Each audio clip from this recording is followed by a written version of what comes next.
नमस्कार, मेरा नाम है जूली और आप देख रहे हैं झारखंड का प्राइम टाइम बुलेटिन जोहार झारखंड।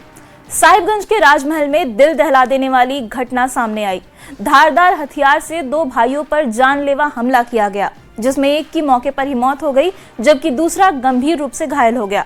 अचानक हुए इस हमले से गांव में दहशत का माहौल है। वहीं घटना के बाद आक्रोशित ग्रामीणों ने सड़क जाम कर हंगामा किया। ये रिपोर्ट देखिए। साहिबगंज में चाकूबाजी, युवक की हत्या से हड़कंप, सड़क पर गुस्से का सैलाब। टोटो सवारी को लेकर शुरू हुआ झगड़ा देखते ही देखते मौत का खेल बन गया। हंगामा करते लोगों की भारी भीड़, पुलिस बल से नोकझोंक। ये तस्वीरें हैं साहिबगंज राजमहल थाना क्षेत्र के कल्याणचक गांव की, जहां टोटो सवारी को लेकर शुरू हुआ विवाद ने पूरे इलाके को दहला दिया। चाकू और रॉड से हमला कर एक युवक की हत्या कर दी गई, जबकि दूसरा गंभीर रूप से घायल है। और भी मरणासन की स्थिति में है। ये बहुत दुखद घटना है। ये बहुत शांत एरिया है, लेकिन और सेंसिटिव मैटर भी है, क्योंकि दो समुदाय की बात जहाँ हो जाती है सेंसिटिव हो जाता है। ये काफी लोग आक्रोश में है और किसी भी हाल में तत्काल जो दोषी है उसका गिरफ्तारी। घटना के बाद आक्रोशित ग्रामीणों का गुस्सा फूट पड़ा और उन्होंने सड़क जाम कर दिया है। आक्रोशित आरोपियों की तत्काल गिरफ्तारी की मांग को लेकर पुलिस प्रशासन के खिलाफ जमकर नारेबाजी की। बाजार की दुकानों को बंद करा दिया। यही नहीं, लोगों ने पुलिस की गाड़ी को भी घेर लिया और अल्टीमेटम दिया कि जब तक आरोपी गिरफ्तार नहीं होते तब तक सड़क जाम नहीं हटाया जाएगा। शिवा मंदिर के पास एक टोटो वाला को और एक दुकानदार को छोटा मोटा मामूली विवाद में काला बरियार का महामंडल लोग मतलब सुसज्जित ढंग से चाकू रॉड प्री प्लान आके वहाँ सामने के लिए उसको चाकू घोंप दिया पेट में। पुलिस ने ग्रामीणों को समझाने का प्रयास किया, लेकिन भीड़ देर तक उग्र बनी रही। इस मामले में पुलिस का कहना है कि आरोपियों की पहचान हो चुकी है और जल्द ही गिरफ्तारी होगी। जहाँ पर एक अपराधी के द्वारा चाकू मारने की घटना घटित हुई है, यहाँ पे कुछ दूर पर उनका घर है, इसी संबंध में पब्लिक यहाँ काम किया हुआ था। झारखंड में लगातार हो रही हत्याओं ने कानून व्यवस्था पर सवाल खड़ा कर दिया है। राजमहल की इस घटना ने एक बार फिर दिखा दिया कि मामूली विवाद भी कैसे जानलेवा बन सकता है। अब देखना होगा कि पुलिस कितनी जल्दी आरोपियों को पकड़ पाती है और इलाके में शांति बहाल कर पाती है। न्यूज़ 18 के लिए साहिबगंज से पवन राय की रिपोर्ट। और अगली खबर गिरिडीह से है, जहां देवरी थाना क्षेत्र के चित्रोकुरहा गांव में जमीन विवाद में खूनी संघर्ष देखने को मिला है। मारपीट में एक युवक गंभीर रूप से घायल हो गया। जानकारी के मुताबिक आरोप है कि घर का निर्माण हो रहा था। इसी दौरान गांव के ही गुड्डू साव सहित अन्य लोग हाथ में लाठी, लोहे का रॉड और तलवार लेकर मौके पर पहुंचे और गाली गलौज करने लगे। निर्माणाधीन दीवार को धक्का देकर गिरा दिया। जबकि पीड़ित परिवार ने इसका विरोध किया तो आरोपियों ने तलवार से हमला कर उन्हें घायल कर दिया। मारपीट का वीडियो भी सोशल मीडिया पर तेजी से वायरल हो रहा है, जिसमें एक दो लोगों के हाथ में तलवार लहराते हुए दिख रहे हैं।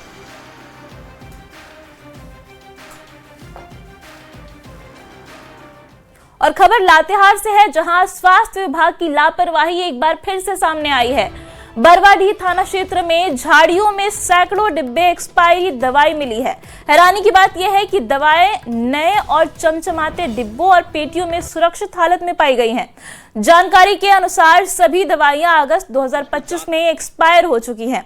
नियमों के अनुसार इन दवाओं को सुरक्षित तरीके से नष्ट किया जाना था, लेकिन इसके बजाय इन्हें खुले में झाड़ियों में फेंक दिया गया। ये जगह राजकीय +2 हाई स्कूल से बहुत ही पास है, जिससे छात्र छात्राओं और आम लोगों की सुरक्षा को लेकर भी चिंता बढ़ गई है। सरकारी दवाओं का इस तरह खुले में मिलना बेहद ही चिंताजनक है। इससे आम जनता के स्वास्थ्य पर खतरा हो सकता है। आखिर ये दवाएं कहां से आई और किसके आदेश पर यहाँ पर फेंकी गई और इन्हें नष्ट क्यों नहीं किया गया, ये अब तक स्पष्ट नहीं हो पाया है। स्थानीय लोगों ने जिला प्रशासन से मामले की उच्च स्तरीय जांच की मांग की है, जिसमें सीएस के द्वारा कहा गया कि उसको जांच कराकर स्पष्ट करेंगे कि कहां के दवा है और किस बैच का है या किसके द्वारा किया गया, लेकिन इस जांच के बाद ही पता चल पाएगा। और अब बात करते हैं टेंडर कमीशन घोटाले की। ग्रामीण विकास विभाग में टेंडर कमीशन और मनी लॉन्ड्रिंग मामले में ईडी ने जांच की रफ्तार बढ़ा दी है। ईडी ने विभाग के तत्कालीन चीफ इंजीनियर वीरेंद्र राम समेत 1 दर्जन से अधिक अभियंताओं को पूछताछ के लिए समन जारी किया है। सभी से ईडी की टीम सवाल जवाब करेगी। ये रिपोर्ट देखिए। टेंडर कमीशन घोटाले में कितने किरदार, ठेकेदारों से किन के लिए होती थी वसूली, इंजीनियर से सवाल जवाब करेगी ईडी।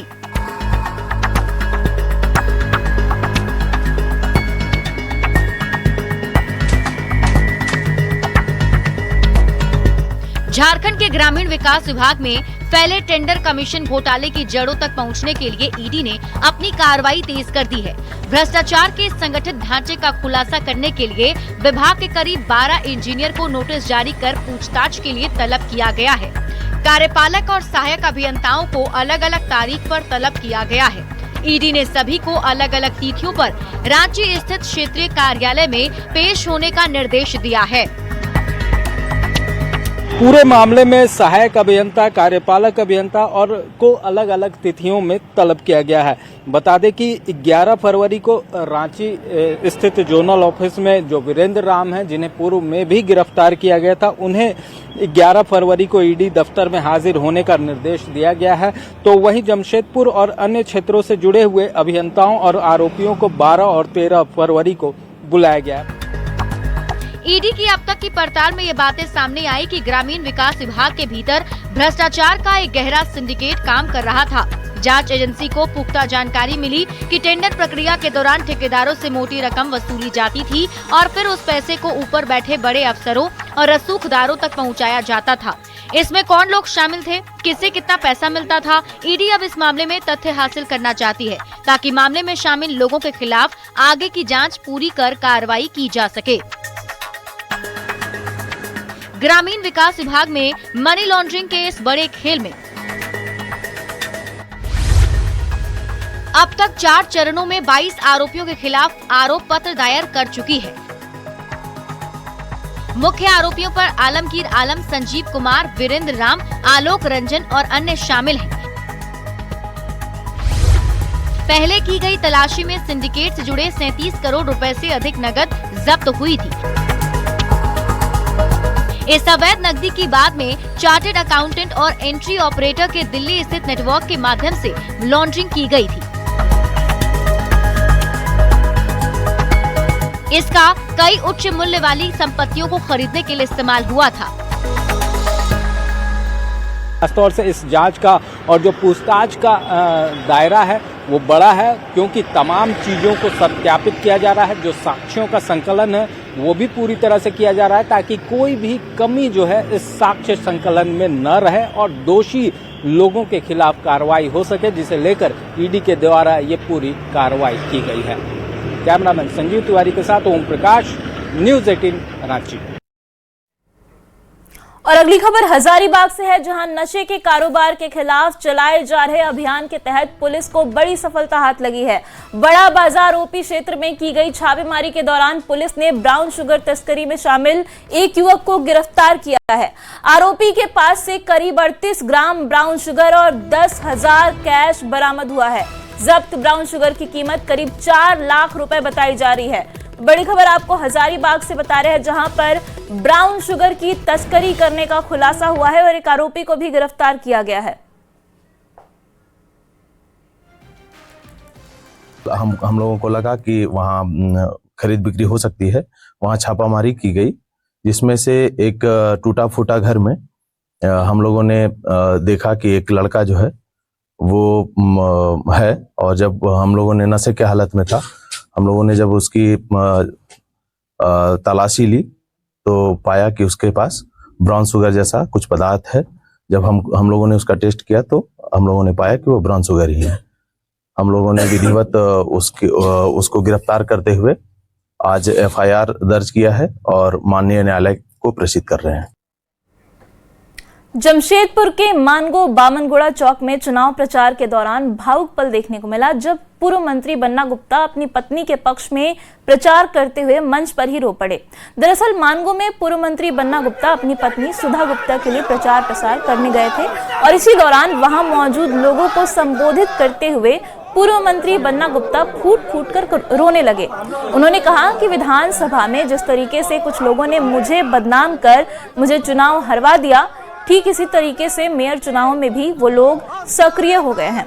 उनके साथ कुछ और लोग मिलकर मेरी पत्नी को चुनाव में हराने का अलग अलग तरीके से प्रयास कर रहे हैं। मेरी जनता मुझे बहुत प्यार करती है। मुझे विश्वास है कि मेरी पत्नी को उनका प्यार और आशीर्वाद जरूर मिलेगा।